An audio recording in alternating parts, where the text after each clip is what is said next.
এই নাও রানী, আজ এই জলে রাজবাড়ির রান্না হবে।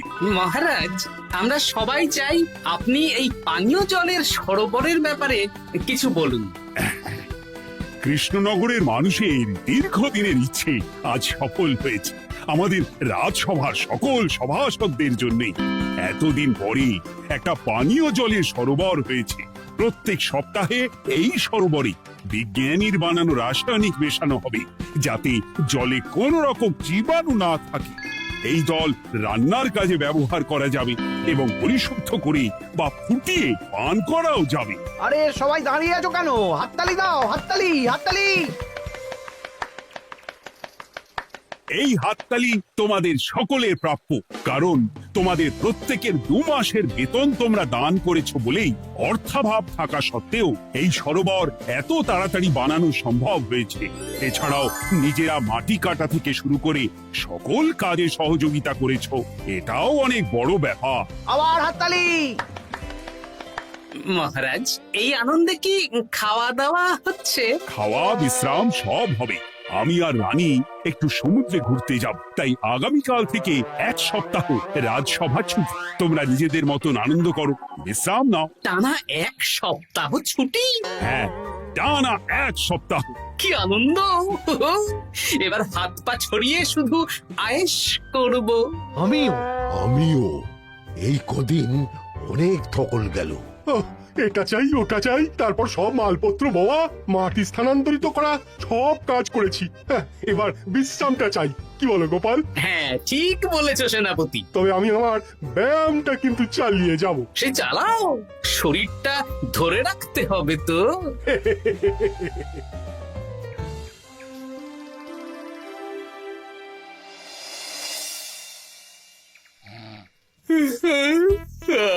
বলি এত ঘুম তো ভালো নয় গো, একটু ব্যায়ামও তো করতে পারো, বুড়িটা একটু কম তো। কি হবে গিন্নি, সুস্থ শরীরকে ব্যস্ত করে এই বেশ ভালো আছি, সুখে আছি।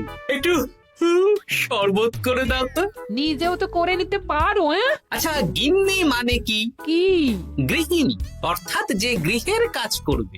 আমি যদি ঘরের কাজ করতাম তাহলে তুমি আমাকে গিন্নি বলে ডাকতে। ব্যাপারটা কি ভালো শোনা তো? শরবতটা বানাও দেখি। লোকটার যেন আর তর্স হয় না।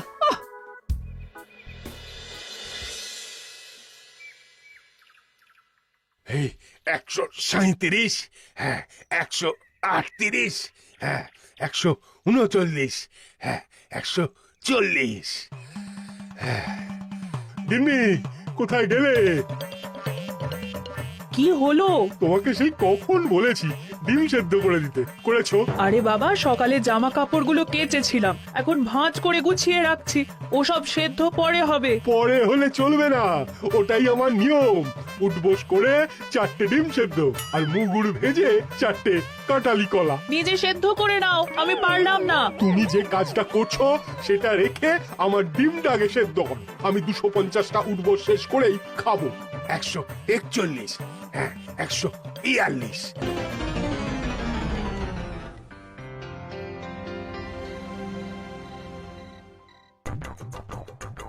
ও গিন্নি, তোমার পিঠে একটু সুড়সুড়ি দিয়ে দাও তো। আমি এখন সন্ধে দেব, ওসব সুড়সুড়ি টুসুড়ি দিতে পারবো না বাপু। তুমি তুলতুলে হাতে সুড়সুড়ি দিলে ঘুমটা তাড়াতাড়ি চলে আসবে। এই ভর সন্ধেবেলা ঘুমোবে কেন? যাও একটু পায়চারি করে এসো। না, এখনো তো পায়চারি না, এখন শুধু বিশ্রাম। দাও দাও দাও দাও, সুড়সুড়ি দাও, সুড়সুড়ি দাও। এই লোকটা জ্বালিয়ে মারলো। গিন্নি, একটু ওই কাঁচা লঙ্কা, কচি শসা, কুচো পেঁয়াজ আর ওই সর্ষের তেল দিয়ে মুড়িটা মাখো, বুঝলে? তুমি তো নিজেও মেখে নিতে পারো বাপু, সব কিছুতে আমাকে কেন আদেশ করো? আদেশ না লক্ষ্মী বউ, আমার অনুরোধ। তোমার মতন মুড়ি কি আমি মাখতে পারি? না না না, মেখে বেলা দেখে মেখে বেলা মেখে। একটা কাজ নিজের হাতে করবে না। ওহ, কি জ্বালাতন রে বাবা।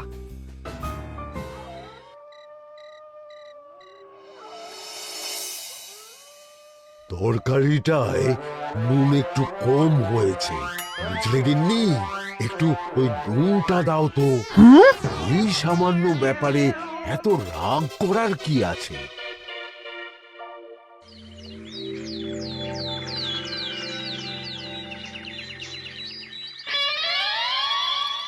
এই একটু জল ভরে নিয়ে যাব, একটু শান্তিতে রান্না করব তার জো নেই। কর্তা বাড়িতে আছে, আমার হাড় মাস জ্বালিয়ে দেবে। আমার দুঃখের কথা আর কি বলি দিদি ভাই, সারা দিন এটা ওটা বায়না তো ছিলই, কিন্তু এখন ছুটি পাওয়ার পর থেকে যেন বায়না বেড়ে গেছে। আমার কর্তা তো এমনিতেই আরাম প্রিয়, এখন দেখছি ঘর থেকে বেরোতেই চাইছেন না। সারাক্ষণ শ্বশুরে দাও, এটা খেতে দাও, হাত পা টিপে দাও। আর যদি না কথা শুনে উল্টে বলি নিজে করে নাও, তাহলেই বাবুর গোসা হয়। যদি অভয় দেন তাহলে ছোট মুখে একটা বড় কথা বলবো। বলো বলো। আপনারা একটা কাজ করতে পারেন, যখনই আপনাদের কর্তারা আপনাদের কিছু একটা কাজ করতে বলবেন তখনই বলে মুখ ঘুরিয়ে নেবেন, দেখবেন তারপর সেই কাজ নিজেই করে নিচ্ছে। কিন্তু এতে যদি রাগ করে? রাগ করে আর করবেটা কি, সেই তো দিনের শেষে নিজের ঘরে নিজেকেই ফিরতে হবে।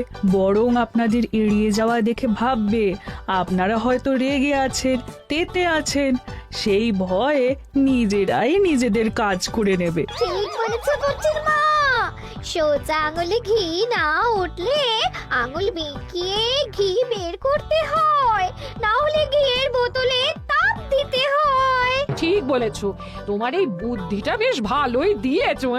আমিও আজকে থেকে এই পদ্ধতিটাই অনুসরণ করব। বেশি কথা বললেই ভাবে বেশি পাত্তা দিচ্ছি, নিজের ওজন ধরে রাখতে হবে। যাতে স্ত্রীদের তপে স্বামীরা কাঁপে। এবার সব কাজ নিজেরাই করবে, আর আমরা শুধু রান্না করে খালাস। করবে মানে করতে বাধ্য হবে।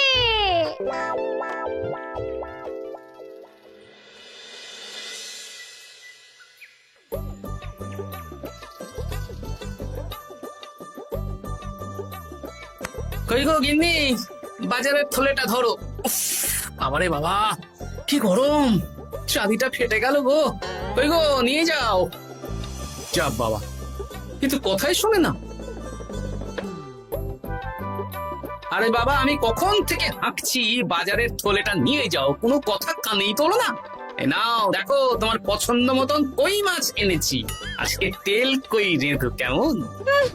ওর কি, আমি স্নানে গেলাম, ভালো করে কষিয়ে রান্না করো, হ্যাঁ, দুপুরে পেট ভরে খাবো। হ্যাঁ, এই তোমায় কি হুহু রোগে পেয়েছে নাকি? হ্যাঁ, যাই বলি তাতেই একটাই উত্তর, হুহু। কি মন্ত্রী মশাই, অনেক দিন হয়ে গেল আমাদের হাতে কোনো কাজ নেই।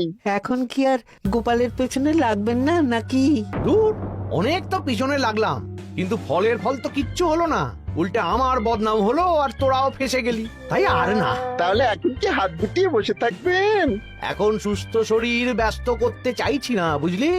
পুজো ছাড়া তো সেইভাবে বড় ছুটি পাই না, কিন্তু অনেক বছর পর এক সপ্তাহ টানা ছুটি পেয়েছি, তাই এই ছুটিটা খেয়ে দিয়ে আয়েশ করে উপভোগ করতে চাই। বাহ, বেশ টাটকা ফল এনেছেন তো। খাবি? আপনি খাওয়ালে আমরা আবার না করতে পারি নাকি?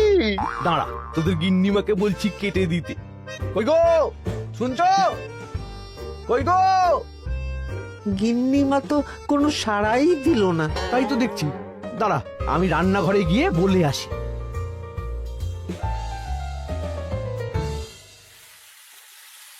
কই গো, শুনছো?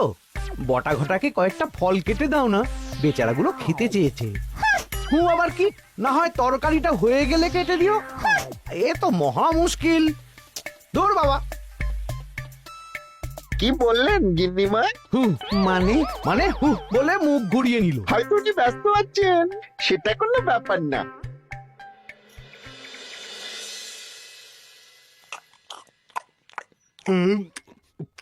সত্যি তোমার হাতের রান্নায় জাদু আছে। হ্যাঁ, বাহ বাহ। কি হলো গো? হ্যাঁ, সকাল থেকে মুখে কুলু পেটে বসে আছো কেন? তোমার কি কিছু হয়েছে? ওই দেখো আবার হু হু করে। দাও দেখি, আর একটু ভাত দাও। কি গো, ভাত দেবে না? আরে বাবা, তোমার কি রাগ বা অভিমান কিছু হয়েছে? এ তো দেখি কিছুই বলে না। এবার বুঝো ঠেলা, শুধু রান্নাটা করব আর কোনো কিছু করতে বললেই বলে এড়িয়ে যাব। বাধ্য হয়ে নিজেই কাজ করে নেবে। দেখি, আজ তেল কইটা কেমন হয়েছে? আহা, এই তুমিও খেতে বসে পড়ো গিন্নি। বাহ, দারুণ হয়েছে গিন্নি। একটু এই, ঝাল হয়েছে কিন্তু ভালো লাগে বুঝলে। কি গো, আমি তো একাই বোকার মতন কথা বলে যাচ্ছি। এই তোমার কি হয়েছে বলো তো?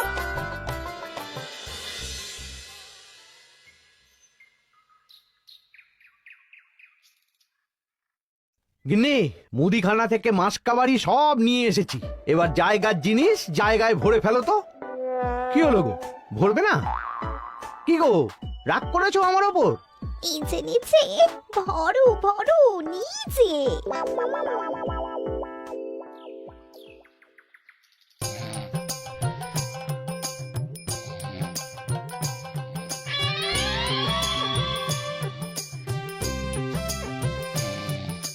এ কি গো গিন্নি, দুপুরের এঁটো থালা, বাটি, হাঁড়ি, কড়াই সবই তো শুকিয়ে কাঠ। এগুলো মাজবে কখন? আরে, এই কি শুরু করেছো বলো তো? শুধু হু হু করে যাচ্ছ। কিছু জিজ্ঞেস করলে হয় চুপ করে আছো, নয়তো হু হু বলছো। বাসনগুলো মাজবে না? হ্যাঁ, রাতে রান্না বান্না করবে না নাকি? আরে, এ তো আজব ব্যাপার। না, আমাকেই দেখি বাসনগুলো মেজে ফেলতে হবে। বাড়িতে তো আর 5টা দাস দাসী নেই।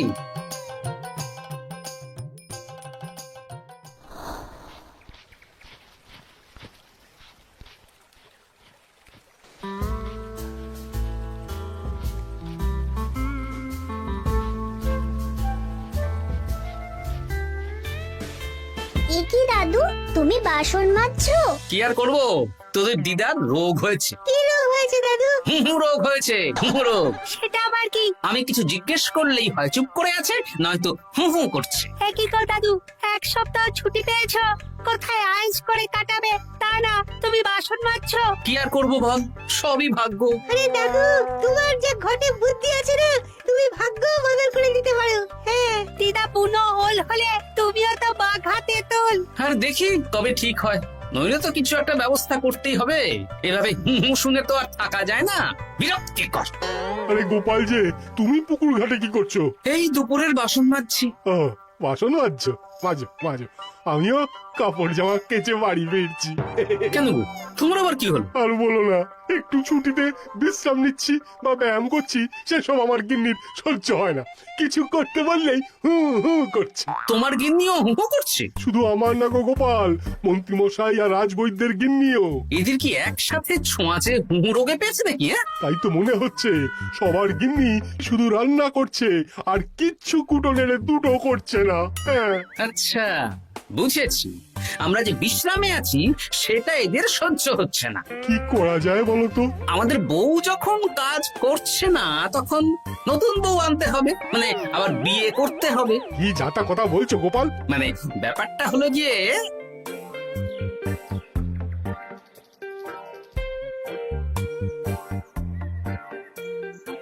হ্যাঁ, দারুণ বুদ্ধি।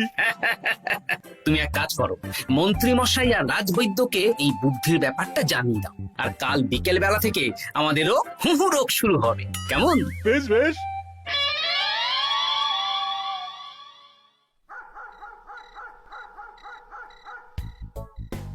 অগিন্নি, বাসনগুলো সব মেজে এনেছি, এবার তো ওঠো।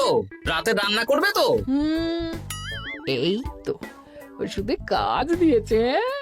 এভাবেই খাটাবো, ছুটিতে বাড়ি বসে পায়ের ওপর পা তুলে খাওয়া বের করে দেবো, বের করে দেবো। হ্যাঁ, তুমি মনে মনে কি ভাবছো আমি ঠিক বুঝতে পারছি। সারা বছর খাটাখাটনির পর আমার 1 সপ্তাহ ছুটির সুখ তুমি চোখে দেখতে পাচ্ছ না।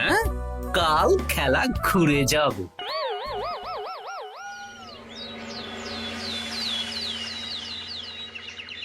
আজ থেকে আমার আর কোনো উপকার তোমাকে করতে হবে না গিন্নি, আমি নিজের ব্যবস্থা নিজেই করে নেব। হ্যাঁ, মানুষটা সেজে গুজে গেল কোথায়? চললাম। কোথায় যাচ্ছি? গলায় মালা, এত সাজগোজ, কি ব্যাপার? বাবারে বাবা, আতরের গন্ধে ঘরটা ম ম করছে। এলাম। হুম।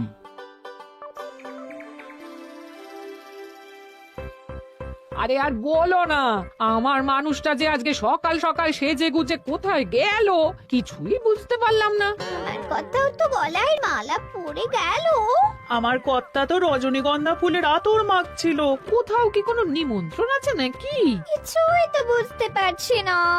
আমাদের এই হু হু ওষুধে বেশ কাজ দিয়েছে, কি বলেন? হ্যাঁ, হ্যাঁ, এখন আর বেশি বায়না করছে না। একবার হুক করেছে আর নিজেই সেই কাজ করে নিচ্ছে। আমি শুধু রান্নাটুকু করি, বাকি সব কাজ ওকে দিয়ে করাচ্ছি। কিচ্ছু বলতে হচ্ছে না, বাধ্য হয়ে করছে। আমিও তাই। আজকে তো ভেবেছি খাবার ঢেকে রাখবো, নিজে বেড়ে নিয়ে খাবে।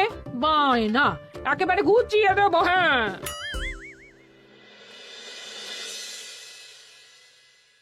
সকাল থেকে সন্ধে হয়ে গেল, বাড়িতে এখনো এলো না। মানুষটা কোথায় গেল রে বাবা? এসো এসো নতুন গিন্নি, এসো। আজ থেকে তুমিও এই সুখের সংসারের সমান অংশীদার। এই এই এই এই এটা কে? হ্যাঁ? তুমি টোপট পরে এসেছো কেন? হ্যাঁ, নতুন গিন্নি, তুমি আমার পুরনো গিন্নির কথায় বেশি কান দিও না। আমি যা বলবো তাই শুনবে। তুমি আমার জন্য রান্না বান্না করে দেবে তো? আমি একটু একটু বায়না করবো, সব শুনবে তো? তুমি বিয়ে করেছো? ও মা গো, আমার কি সর্বনাশ হলো গো!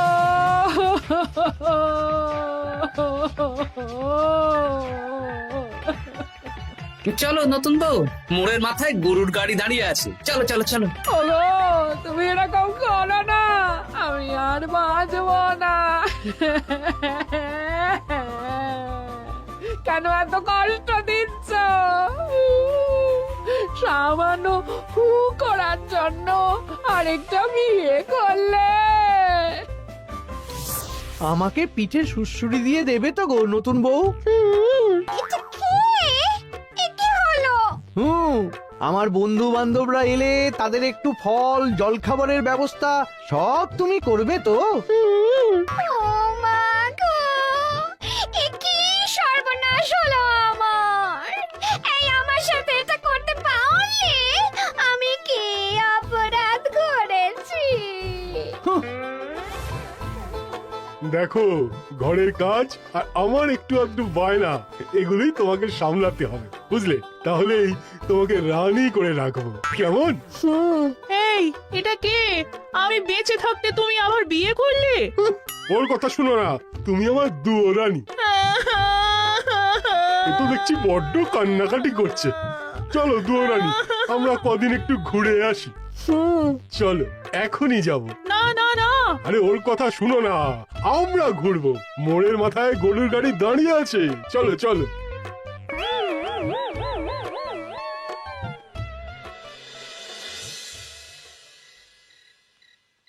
এখন আবার ঘুরতে যাচ্ছ? কি আর করবো বলো, আমরা সামান্য এক সপ্তাহ ছুটি পেলাম, ভাবলাম একটু আয়েশ করে থাকবো, কিন্তু তোমাদের সেই সুখ সইল না, তাই আমি মানছি আমি ভুল করেছি, তা বলে তুমি আরেকটা বিয়ে করে নেবে? ওকে মালা পরানোর সময় তোমার বুকটা একটু কাঁপলো না?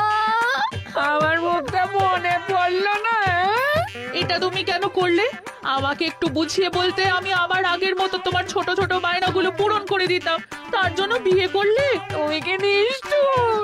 হ্যাঁ? তোমরা সবাই নিষ্ঠুর। নিজেদের একটা স্ত্রী থাকতে আবার দ্বিতীয় বিয়ে। কি আর করবো, স্বামীর সামান্য আবদার স্ত্রী না রাখলে তো কোনো সংসারই সুখের সংসার হতে পারে না। অগত্যা। এখন তোমরা যদি কথা দাও যে আগের মতন আমাদের ছোট ছোট বায়নাগুলো সামলাবে, তাহলে নতুন বউকে ওদের বাড়ি পাঠিয়ে দেব, আর আবার আমাদের পুরনো সংসার, সুখের সংসার ফিরে আসবে। সত্যি? হ্যাঁ, বেশ কথা দিলাম। দাও দাও মুখ পুরীকে বাড়ি পাঠিয়ে। মুখ পুড়ি নয়, পোড়া। এই যে সভাকবি, ঘোমটাটা তোলো তো। কটা ঘুমটা তোল। ঘটা, ভোলা, তার মানে তোমরা কেউ বিয়ে করোনি? না, তোমাদেরকে পথে আনার জন্য একটা ছোট্ট বিয়ের অভিনয় করলাম। আচ্ছা, এবার তো অভিনয় বুঝে গেলাম। এবার যদি তোমাদের বায়না না রাখি, তাহলে সত্যি সত্যি আমাদের বিয়ে করতে হবে। নয়, হ্যাঁ।